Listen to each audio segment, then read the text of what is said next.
Hey everybody, I'm the Dr. Bob Lee from 107.5 WBLS. Welcome to Open.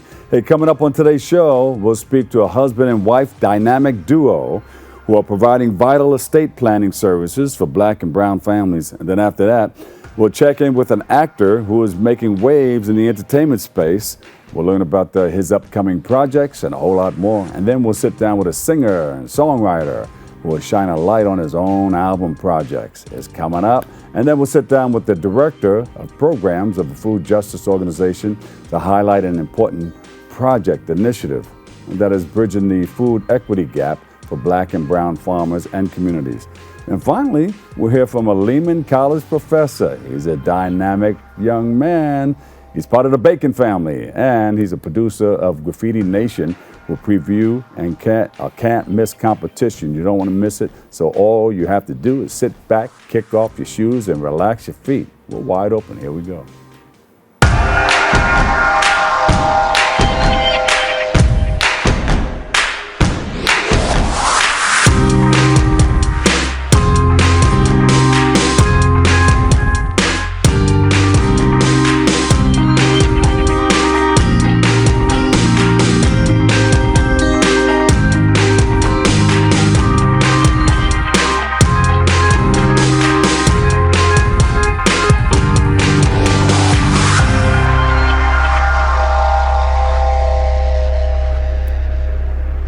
Hey everybody, I'm the Dr. Bob Lee, and you're watching Open. It's that live interactive program that brings the Bronx and New York City straight to your TV set. Stay connected to us through social media at Bronxnet TV. Leading things off, our first guests are a dynamic husband and wife team who carry 45 years of legal expertise, and they're here to do their thing. Co-founders of Hoskins Life Legacy Planning. And they join us to speak about the vital estate planning that a lot of people should know about. They have those wonderful services. They've got it all, and we're going to talk to them. They offer the Black and brown community many nuggets. So please welcome to the show, Robert and Sharon Hoskins. Welcome to the show, guys. Well, thank you, Dr. Bob. Thanks for having us. First time on the show? Yes. Yes. Oh, he's the first time. Hey, give him a big round of applause, everybody, at home in this. Thank you. Thank you.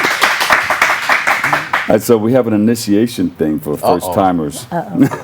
You guys ready to do it? No. So tell us a little bit about how you guys got together and started this vital information sharing with our community. Sure. Ladies first. There you go. Well, we've been in practice together with our law firm since 2013, and we actually started doing family law and divorce. Yeah. So we have a lot of experience working with families going through difficult times. Right. But then after the pandemic, we decided to shift our focus to estate planning, and a lot of it had to do with our own experiences with our families.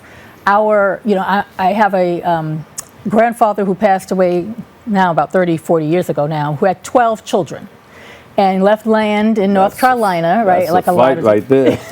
And that's the problem. And you know how exactly. when somebody passes away, you know what happens after that. That's when the fighting starts. Yeah. So when you leave no instructions and you've got 12 people who have to duke it out, it becomes a problem. As they pass on, their children move into their spot.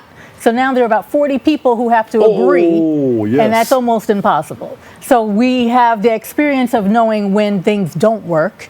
And on the flip side, unfortunately we lost his mom about 2 years ago, but she had a plan. She had a trust and a full estate plan that allowed him and his brother to just simply distribute her assets to them without any problem. Easy peasy. And fortunately, even our son benefited from that because he was able to purchase her home directly from her with no problems, no family fights, no confusion. And at 26, becoming a first-time homeowner. Look at that. So that's passing on generational wealth. Yeah, so how does it work? Because a lot of people say, hey, where's my inheritance? You know, give me. You know, and they know that you're up in age and they start hanging out with you looking for this inheritance. But you know how it feels. You know what. So what's the best thing to do, and how do you convey that message to the person who's saying, hey, man, I would like to inherit some of your stuff? Yeah. So that's the thing. We talk about generational wealth. That's a big topic. But the question is, how do you get that generational wealth to those next generations? So conversations have to be had. And of course, in our communities, those conversations are avoided because, oh, you're just trying to take my money. You know, if we feel, a lot of times in our families, we feel if we do this, that means we're going to die soon. So we don't want to speed up the process. But we need to have these conversations because we're at the brink of the largest wealth transfer in the history of this country. Yeah. And especially in the black and brown communities, families have to be prepared so they know and have instructions on what to do with that wealth, who's going to get it, how they're going to get it, and when they're going to get it. So there's a big restructuring going on. Paint that picture for us. How does that look? Well, you know, we actually have a framework. We call it a peace framework, right? Because what we're trying to give people is peace of mind. And that peace is an acronym. P is for protection, protecting your assets. E is for education, educating your family about what you have and where you want it to go. A is assuring your legacy, to make sure those instructions are in place so that your family doesn't squander it away. PEA. PEA. C is now coordination of your plan. So putting all the pieces together so that they work together, not just with your estate plan, but having life insurance and other things in place. And then finally, E is for empowerment. So we were empowering your future so that your generations that come after you are in good standing. So when you hear somebody say peace, you know that's give her a big round of applause. So Right. But people can't understand that right away. That's why they need people like you to help create the awareness of what's going on with this. So if there's the biggest redistribution of wealth going on, people need to find ways to plan. Right. And they had somebody on the internet the other day that said, you know what, you want to go buy a fine car and jewelry and all that stuff. Guess what? I invest in that car company. Sure. So you're going to drive the car and wear the jewelry. I'm investing in it. So I'm owning what you already bought. Yeah. Right. How do you explain that? Well, I think that people have to look at how they spend their money and different things. So there's different stages of life. So for us, estate planning actually starts, we recommend people start even at the age of 18. You become a legal adult. So at the age of 18, you're looking at having a power of attorney and a healthcare proxy.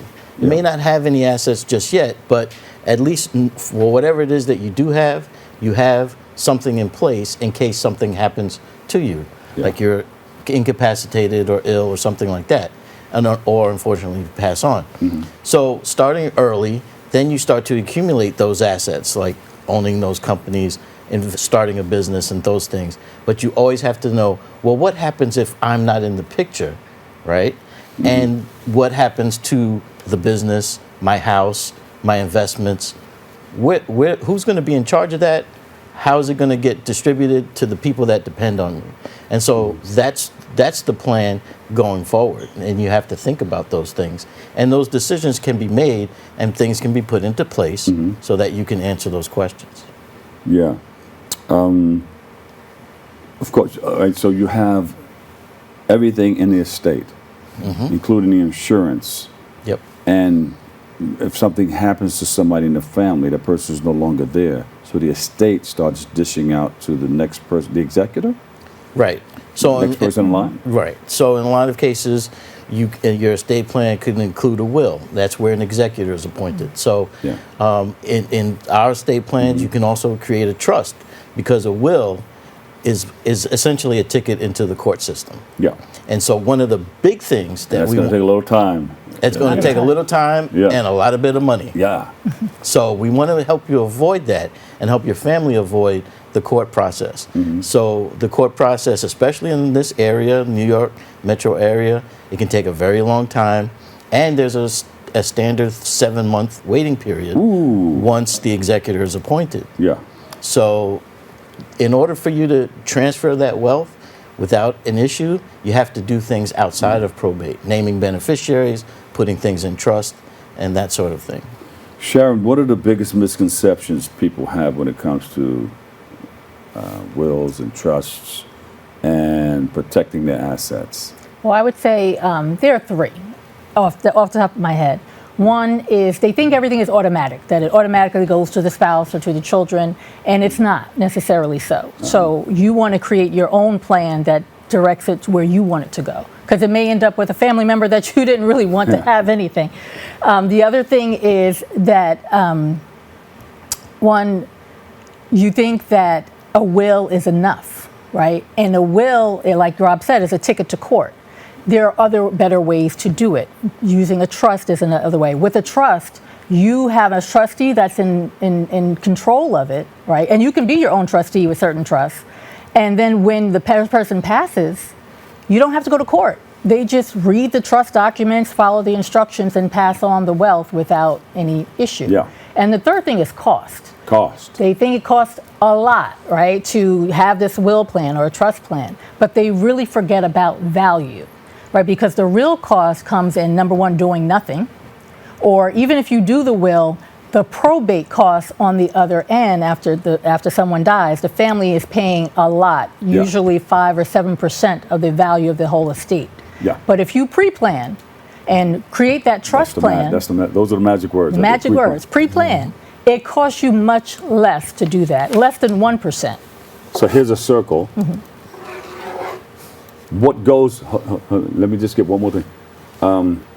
What goes into the circle, and how do you protect all of that inside of that circle? Of course, your house, your insurance. Your house, you can put your investment accounts and those things. What more importantly, I want to say, we have free workshops online that are available. Yeah. Right? Yeah. Twice a month we do them. They're free. And if you do the workshop, then we give you a free consultation to talk about your situation. Fair enough. And website? The website is www.hoskinsllp.com. We are in Westbury, Long Island, so come on out to Long Island and come see us. I like what they're doing. Give them a big round of applause, everybody. Rob and Sharon Hoskins, co-founder Hoskins Life and Legacy Planning, PC. You know, and some people say LLC. No, PC. PC. Okay. That's right. Thank you so much for joining us. And come Thank back you. and share more, please. Absolutely. Sharon, bring them on Anytime. again. All right. Anytime. Okay. Yep. Who's with you, Sharon? Yes. Sharon Lee. Yep. Sharon and Derek Lee. Lee. Thank you. Yep. All right. All right, we've got to take a quick break. We'll be back with more next on Open.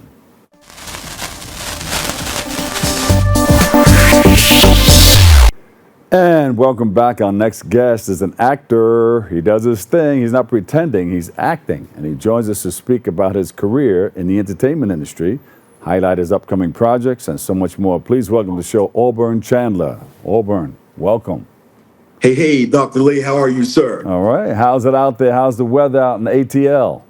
Man, the weather is good. Kind of tricky every now and again, but for the most part, everything's good, though. It's probably because of the Yes, sir. spaceships and everything going up there, all the satellites this thing. I don't know. Just saying. Tell us a little bit about yourself and how you got into it all. Yes, sir. Yes. Well, again, my name's Auburn Chandler. I'm originally from Pittsburgh, North Carolina. I reside in Atlanta, Georgia now. Yeah. I've been in entertainment for about 20 years now. I've done, numerous of events, promoting, producing. But here lately, for the most part, God has brought me into acting. Yeah. And I love it. I jumped in and pretty much kind of Look at that took off. picture right there. Look at that picture right there, guys. There you go. You're loving Yes, it? sir. You're passionate sir. about it? I am. I really am, Dr. Lee. Yes, I Good. really am. And it came unexpectedly. It came unexpectedly, but I love it. What sets Yes. you apart from others in the industry? Well, I'm glad you asked that. What sets me apart in the industry is, again, I started out producing, promoting. So I produce a lot of shows as well, and I act in the shows also. So, I know people do that, but not a lot of people actually are involved in the background and acting also. Yeah. So you know all sides of it. Yes, sir. And you got a lot of Yes. people helping you with it? Parents, a lot of family members first? I do actually. Family, as far as family, my kids are like my backbone. I have 6 kids, 6 college graduates. What? So Whoa. Yeah, yes, sir. Yes, sir. So family's real tight. Uh Yeah, huh. they're pretty much like my backbone, pretty much in everything I do. Of course, I'm not old, but, they think that I'm old. And so, Dad, she got to do this, she got to do that, don't do. Yeah. So, a lot of the tech stuff, they kind of keep me up to date with. What age range do you act in? Because some people Okay. do 25 to Yes, 35, sir. 25 So, 54. yeah, my age range is pretty much from like 38 up until 70. All Yeah. right? So Okay. yeah. So like a couple productions, I actually play old men. Um, in production, I'm kind of Yeah. like a young guy, young arrogant guy. So, for the most part, between the ages of 35, 38 up Yeah. until 70, I throw my, have my beard grayed and Yeah. everything. So, but yeah, it's cool. Yeah.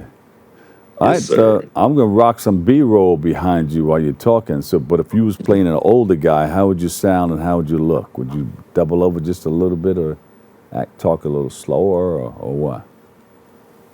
Yeah, Because I know some old guys that can really get into. Look at this guy here. so yeah, so this is a film, that I'm actually in right here. Two preachers on a mission, and I do play an older guy named What? Moses. Yes, Oh, named Moses. I'm selling moonshine. Um, it's three of us. It's this young cat. Actually, he's with us. We're always coaching him and teaching him, and he's asking some of the stupidest questions. And you know how it is. You have that one young guy that you are trying to mold and make better in life, and just teach him certain things. But we're actually not the best teachers in the world. Again, we're sitting there selling moonshine and being busted by the police. So you yeah. know, just a little insight. What? Two preachers and a what? Two preachers on a mission. Yeah. And do they So accomplish their mission at the end of the? they actually do accomplish their mission, but the mission starts out. It's these two guys. They do everything to try and make money, doc. They rob, they steal, sell drugs. So they come up with an idea. Hey, let's become preachers and rob people in the church. Let's take their money. Oh, shit. Right. So they actually do. They go through a lot of stuff. And to become the best of what you are, you have to know your craft. So they started studying and studying and studying the craft. And they started really getting into it. And once they get into it, it kind of bleeds into them. And I'm not, I'm not going to tell the entire movie because it's coming out later this year. But Yeah. But it has a really good meaning. But it's a comedy, but it has a really good meaning behind it. and then they actually become preachers. The good Well, I Lord can't. stepped in and said, "Hey, your plan was this way, but I brought you in. I work with everybody. It I brought you in it this way. Now you're actual preachers. So it from hustlers actually to grace." yes, it actually starts to affect it. I'm just guessing. I don't know. Is that how it Yeah, goes? yeah, I mean it is. Yeah, it actually starts to affect them. Uh huh. And yeah, their lives turn around. Yeah. Yes, sir. And Yep. and you have a pilot and all that stuff out.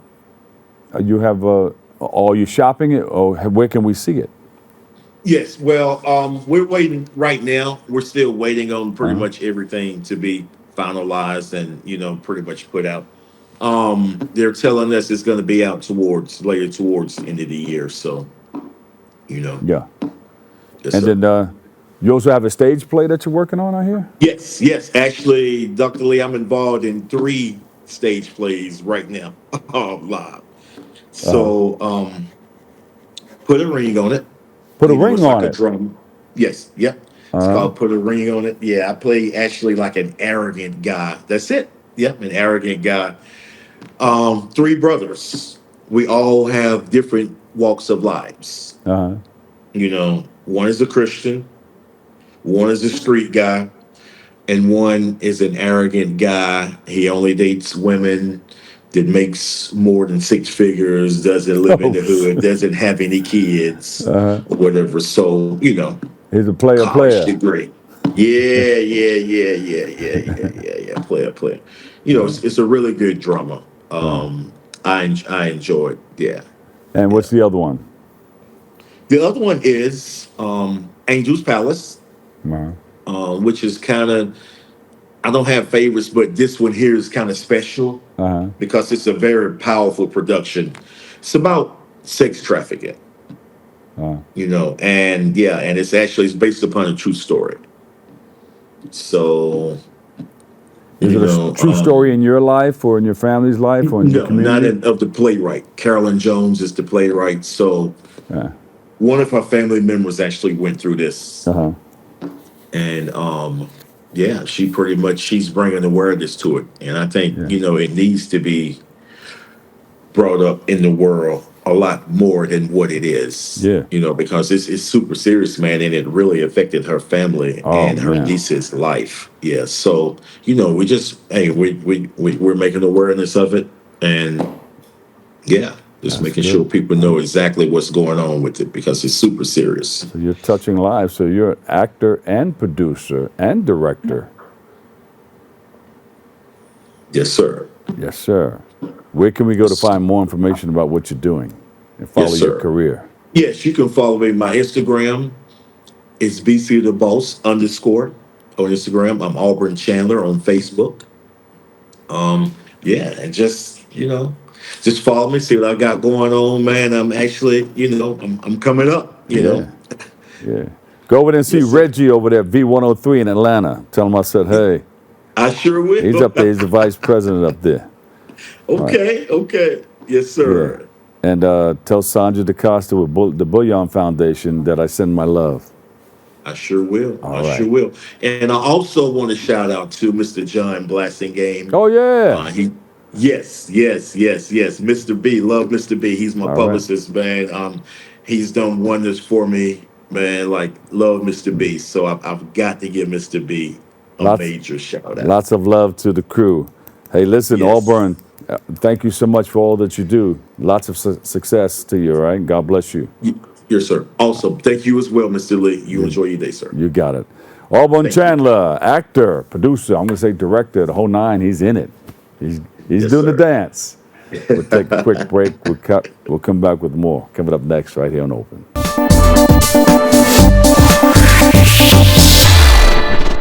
And welcome back. Our next guest is an Orange, Connecticut native singer, songwriter who joins us to speak about his passion for music, reflecting on his journey in the entertainment industry and spotlight his release and so much more. So please welcome to the show, Chadwick. Chadwick is in the house. Give him a big round of applause, everybody. Yeah. See, you got an audience here and an audience at home. It's a beautiful thing. Right? Oh, yeah. Everybody gets to watch. Yeah, everybody gets to check it out. So listen, people got to come from somewhere. Yep. What piqued your interest? How did you get involved in what you're doing? So I've been involved in music my whole life. I was Pinocchio in my 6th grade Pinocchio play. Not to brag, I don't want to. You're not lying about that, are you? No, I'm serious. I'm serious. I'm watching. I know. There's proof. I promise. But no, I think I got into it a very similar way that a lot of people did. Through a challenging time in my life, I ended up going through a breakup that really got me. Really got to me. I hate when that happens. So it got to me so bad, I had to start writing music about it, I guess. So I had a really good friend. Shout out Xavier X. He gave me some studio hours at a studio up in Boston, and he said, "Hey man, go sing. I know you can sing." Did this person do you wrong? I would say probably. So misled for sure. Yeah. Oh yeah, definitely. So I had a few songs that I put out about that, and then other than that, I sort of just try to put out music that is fun for me, and then can also make people have some sort of emotion and feeling. Shed some light on things that are happening in our community. Exactly. Our love lives and all that stuff. Yeah. Everybody goes through it. Oh, you got that right. Who were some of your early music inspirations? So music inspirations are sort of all over the place. I grew up dancing on the kitchen counter with my mom, you know, so she was sort of a bad influence to that degree. But don't tell Dad Mom, about you hear that. this? Yeah, don't tell Dad about that.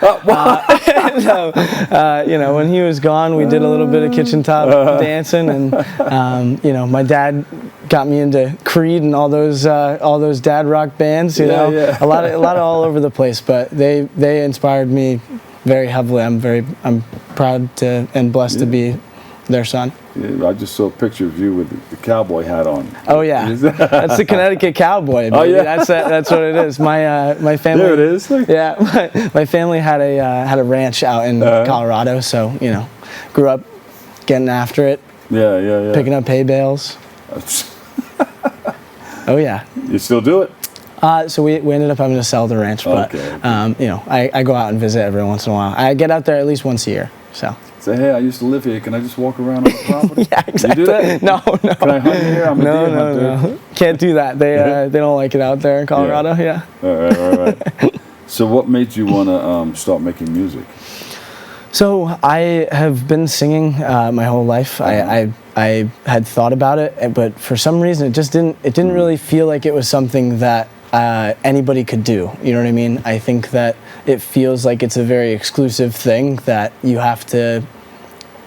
I don't know. It almost feels intangible in a lot of ways. But as I grew up, it seemed more and more like a real possibility. And then I actually ended up getting the good fortune and good grace of T-Pain, who ended up tweeting me out, and so I've worked with him a handful of times. Yeah. I know him. So, I've met him a couple of times. Yeah. Him and his wife are two of the nicest people you'll ever meet. So he's a good businessman too. Oh yeah. Oh, he crushes it. Yeah. And it's so good to see him thriving and doing all the things that he's doing. He's drift car racing now and all that stuff. You know. Yeah. So I just saw a piece of video while we were talking. It's the music video. Yes. Yep. You're gonna mess with that in a little while. Yeah. On our magic carpet. That's you're gonna take a magic carpet. Oh yeah. They call me Aladdin. And so I'm gonna be singing this song. This song is Floating Away. And then I have another song, Through the Rain, that came out. That was actually all filmed in New York. Oh. Okay. At various different spots, and that came out at the end of last year. Do you produce your own music? I do not. I actually have I'm very blessed to have a support system that does that and works with me.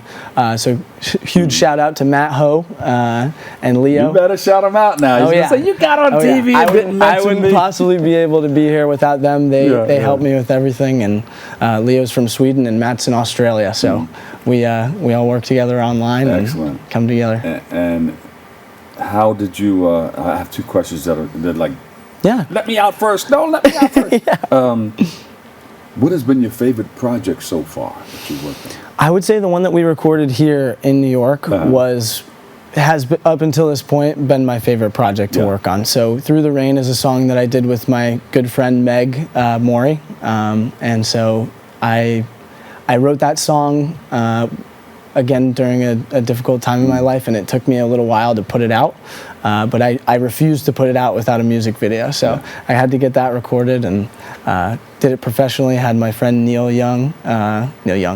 Becker. He's gonna get you. You know that, right? Oh yeah, you I know. Call me Neil Young on TV. I've been listening to too much country. But so Neil Becker, he works for NBC and he's a master on the camera, so he helped me out with that. That's excellent. And you've got to have good people around you. That's for sure. Oh yeah. Chadwick. Yes. How'd you come up with the name Chadwick? That is my last name. That's your last name. Oh yeah. So everybody has called me that basically since I could breathe. So it was a pretty easy name choice, and nobody really knows me as Christian. So not to expose myself, but that is my first name. Well, that's a good name too, Christian Chadwick. Yeah. Say it 5 times real fast. Christian Chadwick, Christian Chadwick, Christian Chadwick, Christian Chadwick, Christian Chadwick. Had a lot of practice. It never fit on the screen. Can you do it at home? Can you do it at home? Can you do it in the audience? Christian Chadwick. Yeah. Chadwick comes out. Oh yeah. It sticks out. Yeah, that's right good. off the tongue. Good. What are you planning your next release?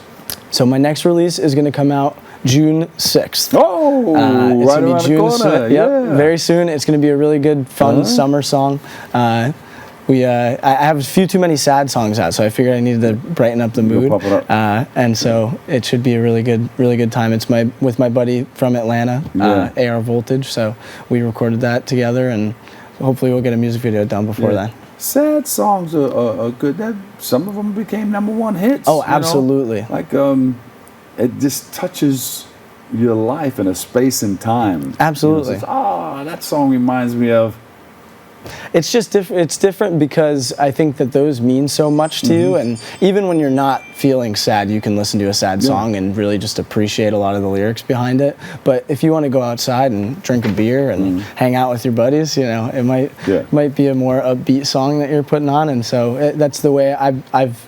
A lot of times music reflects your life, and so I've been a pretty happy guy recently. So Good. a lot of the seems like you're a happy guy. I Now, try you to just be. had a winter showcase. I did. How did that turn So out? huge shout out to Adriana and A&D Events. Hey, Adriana. Oh yeah, Adriana here. She is right there. Oh, there yes. you go, Adriana. I tell everybody she's my manager. So There you thank go. you for always promoting me. So we had a winter showcase there. That's where I did a live performance of Through the Rain with Meg in the winter, and it was awesome. It was such a good time, and I would love to do it again. Where was it held? It was in New York. In Chelsea? In Chelsea, I was going to say. Okay, good. I'm not from New York, so I didn't know That's right. exactly. You went right downtown. Yeah. Oh, yeah. Downtown New York. Good. All right. Oh, yeah. A lot of good food places down there, too. Oh, yeah. All right. So you shouted out a number of your people that work with you. Did you miss anybody? I don't think think they're going to get you out. I don't think so. I hope not. I hope not. Did you start naming If I can't, I names? know. Everybody's I know. like, hey, It's as they what come about up. me? It's as they come up. I have so What am I, many chopped people. liver here? I have so many people that I'm thankful for. So if I didn't mention you by name, I apologize. There you go. And I That's should how have. you do that. There we go. All right. So through the rain, talk Yes. about that. Through the Rain is about a couple, I guess, in whatever relationship they're in, and they're trying to navigate understanding each other, and it's sort of about two people thinking that they understand each other, and then it ends up that they're not on the same page. So it sort of goes through that journey that I went through and had to figure out exactly how I was feeling, and it's hard to actually figure out how somebody else is feeling. Yeah. But you're over a lot of that now because it seems Absolutely. to be. It's been traumatizing in your life to put Absolutely. the pen to the paper and write songs about it. Yeah, definitely. I definitely had to go through a decent amount. I would say mental health awareness is probably one of my bigger things that I It's try a to stigma, promote. but And if you need it, you got to do it. you have to be able to talk about it because otherwise you just explode when you're 80. That's what I always tell. So no, but seriously, you have to be able to be open. You have to have a good support system and friends and family to be able to talk to that stuff about. And I just want to ask one more question before we go to the break. Yeah. Do you ever are you in contact with the person that? no, not did at this all. to you? No, I think this is the Do only. they know what you're doing now? Yeah, definitely. They said, "But you want to get back at somebody? You don't have to touch them. You don't have to do anything. Just show them some massive success. Massive success. Exactly. Yeah. So that's what we're hoping for. We want massive success, and Yeah. Then they'll look at you. Say, they see it, then they'll come back to you. I made a mistake. Can All we done get with- back together? all done with that. No, thank you. We're good on that. Happily. Chadwick, ladies and gentlemen, give him a big round of applause. Thank you. We'll take a quick break. We'll be right back. Don't move a muscle.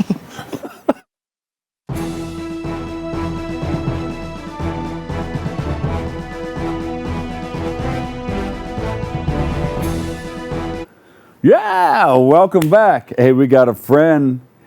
You heard him a little while ago. He's going to get busy. He's a singer and songwriter. He goes by the name of Chadwick. Chadwick on the MIC with the Dr. Bob Lee. He's going to give us a little bit of taste of his new song, Floating Away. So take it away, Chadwick, ladies and gentlemen. Yes. We interrupt this program for an important news announcement. Gherkin got the juice.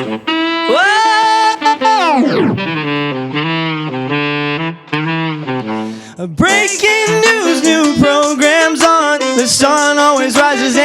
wanna be done. Toss my into a bag. Thank God, baby, I don't want that back. Hope you find what you're looking for, and don't let it hit you on your way out the door. No more pictures up on the shelf. You can't love me if you can't love yourself. Oh, you can't love me if you can't love yourself.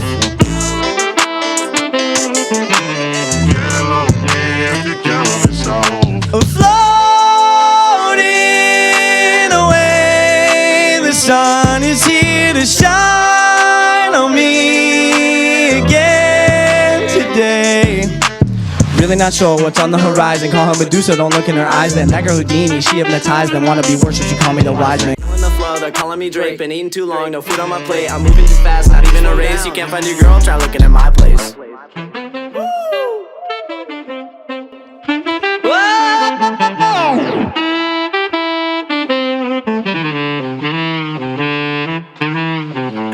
New headlines saying programs on. The sun already rose, it was already dawn.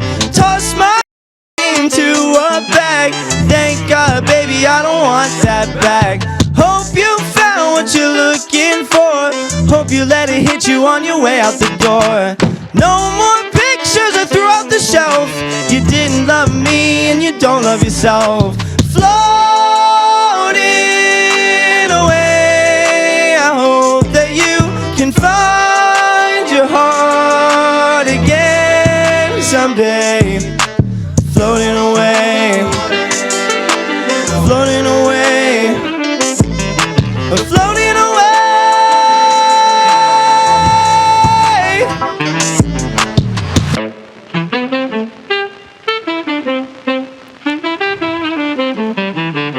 And now back to your regularly scheduled program. Give him a big round of applause, everybody. Chadwick. Yeah. All right, man. Thank you. So you're going to be touring all over the place? Yeah, so Where can we see I have you? I have a few different live shows. We are actually in the process of putting one up together in Boston.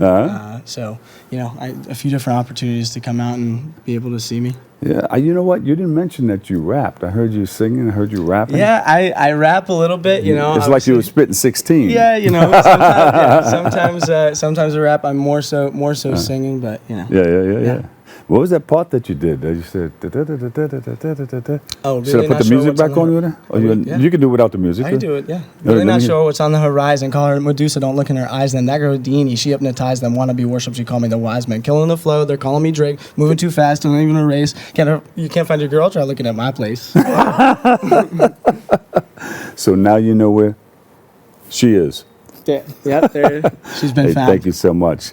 Chadwick, he's going to be moving around. Chadwick, where can we get your information? You have a social media Yeah, so I'm website? at Chadwick on Instagram, at Chadwick Sounds on TikTok, and Chadwick on everything. All right. We appreciate you, man. Perfect. Thank you so much. Thank you. We'll take a break. I've got more coming up next. There's a new channel to explore, and it's bringing the classics back to life. During the day, relive the Bronxnet originals that sparked conversations and built community. At night, dive into the hip-hop throwbacks that defined a generation. One destination, two powerful lineups. Now playing on Optimum Channel 952, Fios 2138, and streaming at bronxnet.tv. BX Legacy, where history meets the moment.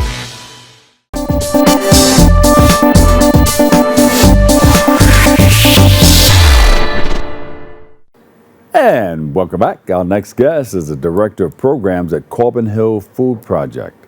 As he joins us to highlight how this nonprofit virtual food hub is bridging the food equity gap and empowering Black and brown families into our communities. And she's here to do her thing. You can check her out in the community. She is out there with her sleeves rolled up. Or she'll just cut off the sleeves and get out there and just do it like that. Give her a big hand, everybody. Yadi Garcia is in the house. Yes. Thank you. Thank you for having me. Yeah. Now, somebody from your organization, I don't know if you... Yeah, our executive director, Ismail Samad, was on before. Yeah, and they were talking about the whole thing. Yeah. What part do you play at it? I'm the director of programs and innovation. Yes. And so I'm Yeah, it's a fancy way to say I'm on the ground in community. And that's what I said, on the ground with the sleeves rolled up. With the folks, yeah. Boots on the ground. A lot of people call me Chef Yadi. I'm a classically trained chef. And whenever you're a chef, people ask you, oh, what restaurant do you cook for? Where do you cook? Right. And I always say I cook for my people. You can find me in community gardens, churches, community-based spaces. And I think what Corbin Hill is doing is really, really exciting. Tell us about some of the things that Corbin Hill is doing. So it started with Corbin Hill actually owning land upstate in 2009, founded by Dr. Dennis Derrick, and very quickly evolved to realize that more than owning land, in order to shift power into our communities, we really needed to work with the underrepresented Black and Indigenous farmers. There's only about 39 in New York, and they face a lot of challenges and barriers in getting their food into community. Yeah. And at the same time, community members are disproportionately affected by lack of access to fresh food in certain neighborhoods. And so I get to do the really cool thing of working with that food and creating programming around it. And I'm really into ancestral preservation of knowledge. That, I learned how to cook from my great-grandmother and my grandmother. So I love to showcase how in our cultures we have so many healing foods and recipes, and we can really share and preserve that knowledge. So it's kind of the nexus of taking that fresh food from the Black farmers, bringing it to the city. But then once you give people fresh food, that's not just the guarantee that they're gonna go eat it or do something with it. That's when we come in with recipes, learning how to do skill shares and preserve that with joy, with dignity. We all know bad things might happen to us if we don't eat healthy, but I don't think that's what really makes the change. I think an emotional connection, when you feel, like I said, that joy, that love, that seasoning, it makes people really, really gravitate to it and take action in their own life. No, food is medicine, and you gotta, do the right thing. Otherwise, the body says, hey, that is processed. I've eaten too much of that. Give me something different. Good, fresh, local, seasonal food can be so delicious. In our cultures, obviously, we have a lot of celebration foods.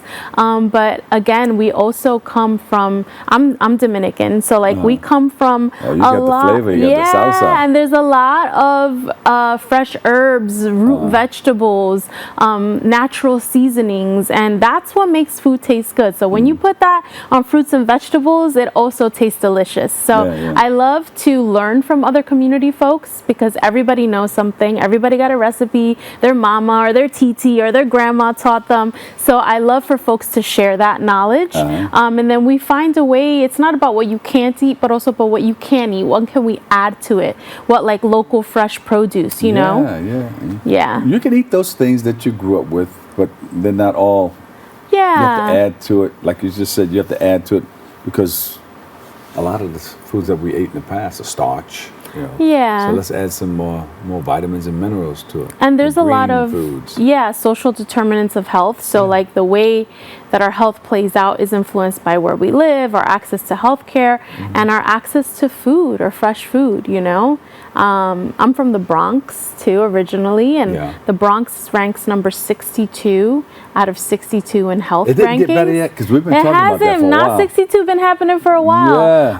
And so I think that we need to see representation, and what Corbin Hill is doing is we've taken that virtual food hub you were saying, and we're turning it into a physical food hub. So we have a new market opening on 140th and Frederick Douglass in Harlem. It's going to be open this summer, where folks can actually come in and get their fresh fruits and vegetables from these Black and Indigenous farmers. Grown upstate New York. Grown. So brought in. So there's the logistics distribution, the equitable procurement, and then bringing it directly into our community. So we're removing those barriers, to get the fresh food. And then what do we do with it? But Yadi, you're going to cook some of it, so we can taste it on location. There's going to be sofrito on everything, there you go. okay? Arroz con pollo with the good stuff, and then it's the flavor too. Yes, and a lot of what we're doing too, it's again, not just the growing of the food, but how we use that food, and it's also cutting down on food waste. There's a lot of food waste in our communities and in the United States, which is an interesting juxtaposition Yes. to food scarcity. It's like, how can there be food waste when there's also like lack of access to food? But at Corbin Hill, we're turning some of that food into jams, jellies, sauces, pickles, kimchi, sauerkraut. So that food, even if it's not the fresh food, the way that you interact with it is to also preserve it. That's how people did it back in the day, where you can have the food from the farm year round. So let's get Because you back to think, that all right. ancestral knowledge. Yeah. So, all right, this is seasonal. Okay, it's going to grow, and then we're going to starve for the rest of the winter months. But no, you make these things with it. You might have fresh tomatoes in the summer, but then you're having tomato sauce in the winter, made from those fresh tomatoes, which is more nutritious than a lot of these jarred tomato sauces that are using sugar, fat, salt to tickle those taste buds. Yeah. But it's not really nutritious. Yeah. So people become people who are eating for taste instead of nutrition. Yeah. Because of all those things that the processed people, I'm calling them processed people, put into the foods. But I think also representation is really important. So I think seeing Black and brown folk in community, teaching and learning and sharing about that food is really important, because we do not want tasteless foods. Like, you're never going to tell me that a plate of rice and beans are not healthy. That's a complete protein put together, right? I know. Maybe the amount of rice or the things, but there's just ways to share knowledge and to uplift the joy in the foods that we do love. Yeah. Sometimes I'll just make a big old pot of about 7 different vegetables and put maybe some chicken in it and all that stuff. Yeah. But it's the flavor. I don't add the flavor. So my daughter or somebody else is going, hey, Dad, this... Let me hook it up. Where's the adobo and all that other stuff? Yeah, but something we do like in our skill shares is we teach folks to make their own seasonings. So make your own adobo, make your own sofrito, make your own sazon. Sofrito! Yeah, make your own things, because when you know what's going into it, right? Like, you're not putting the amount of salt that's in a lot of these like preserved seasonings. Yeah. And when you're working with like these fresh herbs, like the fresh basil, the fresh rosemary, the thyme, these bring so much flavor to your food. Yeah. And it's really important, I think, to uplift that. And if you're dealing with type 2 diabetes or anything like that, it's always good to watch and be careful what you eat.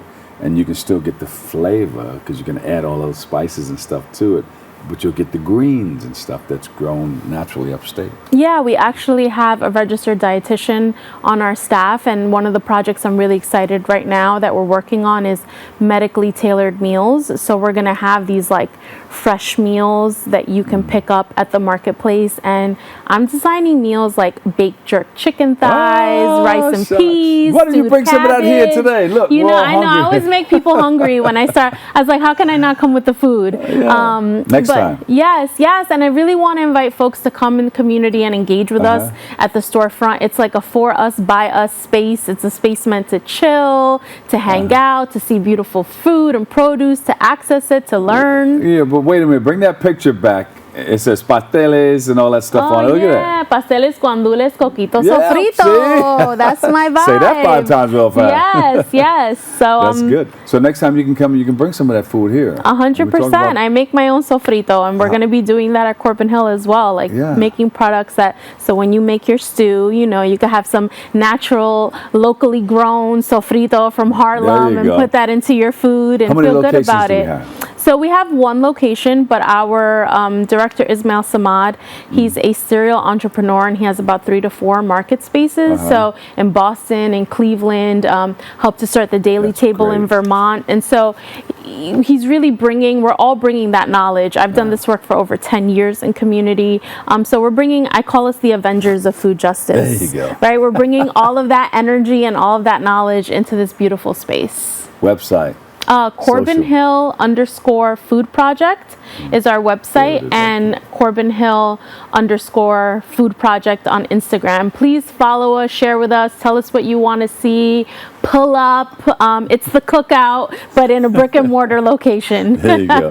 Yadi Garcia, give him a big hand, everybody. Director of Programs, Corbin Hill Food Project. We love you. Thank you for all you so do. much. Thank you you for having me. And we're going to taste your food the next time. 100%. You have to. We're not forcing you to cook. No, I'm down. I'm down for that. But you're an award-winning chef, so we got to check you out. Don't go anywhere. We'll be right back with more Open next.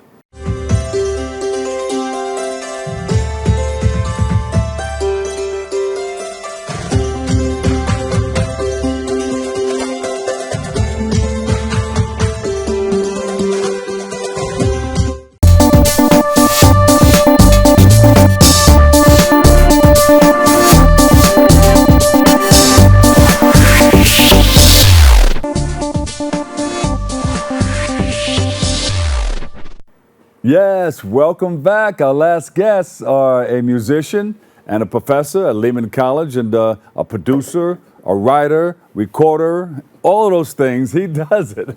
And they do it for the CUNY Bronx Beat Week. Please welcome to the show Professor Michael Beacon and Handal Abdelrahim. Welcome. Thank you for having us. Yeah. Thank you. Glad to be here. Yes. So, listen, the last time I saw you guys was a few minutes ago. No, about 7 years ago. Yeah, something like that. Hard to believe it was 7 years ago. It was the first Bronx Beat Battle, CUNY Beat Battle. Yeah. And you were the host, Yeah. and you did an amazing job. Thank you. Melly, Grandmaster Melly, Yes. was there, and also the same judges for the one that's going to be happening next Tuesday. And so the Beat Battle went on, and as it's been 7 years, and we were planning the next one, which would be number 4. Yeah. And Steve Buonanotte, who's my colleague at Lehman, we were talking about it, and Handal is a walking historical expert on hip-hop, everything hip-hop. And Steve and I both teach MSH 114, which is music appreciation. Yes. And that can be kind of a dry subject. So Handal always comes to one of our later classes, mine and also Steve's, and does a lecture on hip hop because this man lived it. Yes. He's a real thing. did it. Thank you. So He knows about all the elements and everything. I know. I mean, much more than I know about it, that's for sure. So we were talking, and Handal said, why don't we make it a Bronx hip hop week, call it the Bronx Beat Week. Yes. And we'll make the Bronx Beat Battle, CUNY Beat Battle, one of the events, and we'll add an event on either side. So on April 27th, which is a Monday, we have at 12 o'clock, we're going to have a tease where the Lehman Dance Ensemble is going to come out and do some dancing. Then that evening at 5, we have performances, and the dance ensemble will come back, and breakdancers and rappers and people from the audio club will make beats. Yeah. And then Tuesday night will be the beat battle again with Melly and Denzel Porter, who's another rapper, and they're judges. So they take the beats that the competitors have made in 45 minutes. That's all the time they have. And they judge them, and we give out prizes. I mean, this is great. I mean, on the 27th, around this time, I should be just getting off the air, or just before this. You come on through. Come right in front of the building. Come to the music, front of the music building. They're going to be dancing. Yeah. They're going to be warming everybody up. We're going to have our Bronx cameras there? You could. I hope so. They better be. So, the CUNY Beat Battle, there's going to be 3 days this year. Yes. Well, it's one element of Bronx Beat Week. Yep. So we have the performance night on Monday, the battle on Tuesday, and Wednesday films. Yeah. One of the films was produced by Handal. Yeah. You guys learn a lot from one another? Absolutely. Of course. Absolutely. Of course. I learned from Michael Bacon. Yeah. His mind is geniuses, and Steve with the audio. It's just amazing. And it's an honor to be sitting along you, because you're a hip hop legend too. You're a radio station legend too. Yeah. So Graffiti Nation was built out of all the elements. It's a 30-minute documentary, and what it does is shows you how the Bronx created it, and it travels through the world and back to the Bronx. So what I did is I combined the elements of hip hop, which is graffiti, MCing, the DJ, the breakdancing, and the style. Yeah. So people forget that all these elements created a culture. Yes. And graffiti back in the days, it's still illegal, but the word comes from a Latin term, from graffato. And it's amazing how all that has created one big market that today on TV, you hear hip hop beats, and I'll be like, oh, and everybody looks at me like, how you know that beat? I was like, I know that beat. That's a hip hop. That's old school. So that's what I did. And that was life, love, fun. Back in the days, this is what we grew up with. We used to break dance in the streets, and they got arrested. And now, they break dance in Central Park, they bitch on 42nd Street, and by the New York Public Library, and I see that, and I'm like, yes. Yeah. And it's a tribute. So that's what we're doing.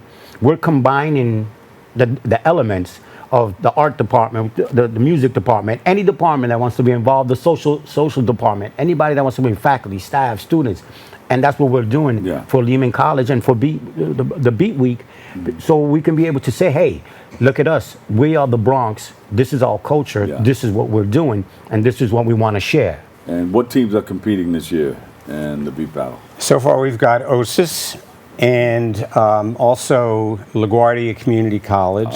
And I'm hoping to get one more, so we would have 4 competitors. I'm hoping that someday it'll be like NCAA playoffs. It'll be, somewhere downtown in a big a venue where there'll be every CUNY school competing with beats. We'll see what happens. Right there. And Melly is down for that. He's in favor of that. I'm with you. Yeah. Get the CUNY system involved. Yes, that's exactly right. But that's the key to success, because if we grew up, as kids, as teenagers, and as adults. You hear the old school beat, you're gonna want to move your feet. You got to jam, So with Graffiti Nation and combining the Beat Week, and I was teaching, helping Michael Bacon and Steven's class, and I bring out the vinyls, I bring out the tape cassettes. And people don't even know what they even look like. Some people don't even know what they look like.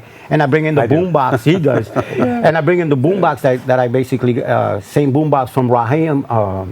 From Radio Rahim, from Do the Right Thing. So that's amazing, and I like collecting radios, boomboxes. So if you have one, you don't want it, I'll take it. But that's the culture. The culture is from the Bronx, and we want to be able to spread that, and we want to be able to have Lehman College represented, because a lot of people came to Lehman College. Grandmaster Flash, I know it was here.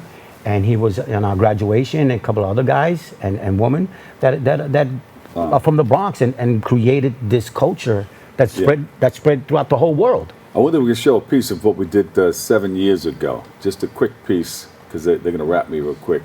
If you guys can bring that up, that'll be really, really cool. A piece of what we did 7 years ago. There's some of it right there. These guys, first place. There we are. Yeah. He won the best beat. Yeah, the best beat. Yeah. Great. All right, where can we go for more information, guys? Probably the easiest thing is to hit me at my Lehman email address, which is michael.bacon@lehman.cuny.edu, and I'm available. There you go. Hey, listen, thank you guys for joining us, and we'll be checking you out. Yes, all right, I just want to say thank you for everybody, for our staff, and everybody that's put together all the work that we're putting together. The audio club, Eli, we the press, everybody that's doing this, my staff from my division, from my department, for having me here, for having us here, and everybody here in Bronxnet, because it's a unity thing, and I'm going for unity, love, and having fun. UNITY. Thank you guys. I love you guys. Thank you. I want to thank all of our guests for joining us. You all viewers for tuning in and checking it all out. You can continue watching Bronxnet TV for continued coverage. Thank you for letting us share in this space and time with you. And always remember this: what you are is God's gift to you. What you make of yourself is your gift to God. To choose your choice, to let your choice control the chooser. I'm the Dr. Bob Lee, and I'll see you over 107.5 WBLS. I love you all. Have a great day and a great week and all of that good stuff. Peace.